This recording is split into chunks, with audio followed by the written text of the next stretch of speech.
Imagine soaring above Mars's red plains. Picture yourself gliding through Venus's thick clouds. What about navigating Jupiter's swirling storms? These scenarios sound like science fiction, but what if we tried flying a regular airplane on another planet?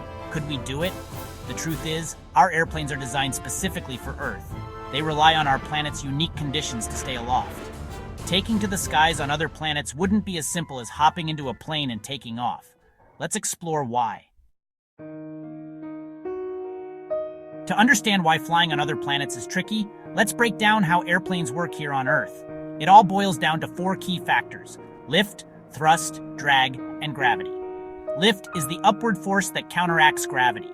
Airplanes generate lift using their wings, which are shaped to create higher air pressure underneath and lower air pressure above.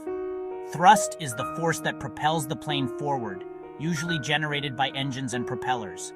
Drag is the air resistance that opposes the plane's motion. Finally, gravity is the force that pulls everything towards the center of the planet.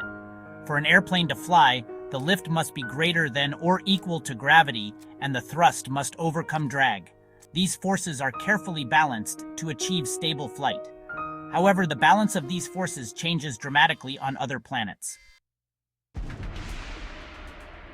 Let's start with Mars. Mars has a much thinner atmosphere than Earth.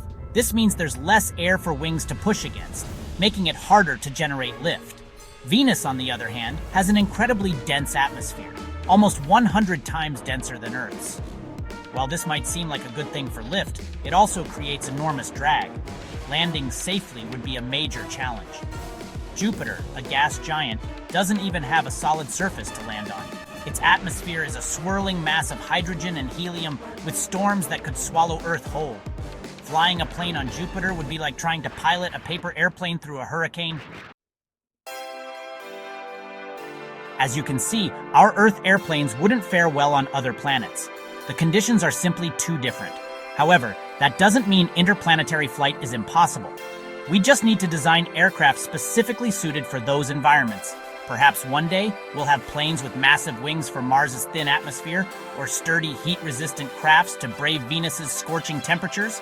Maybe we'll even build airships to explore the upper layers of Jupiter's atmosphere.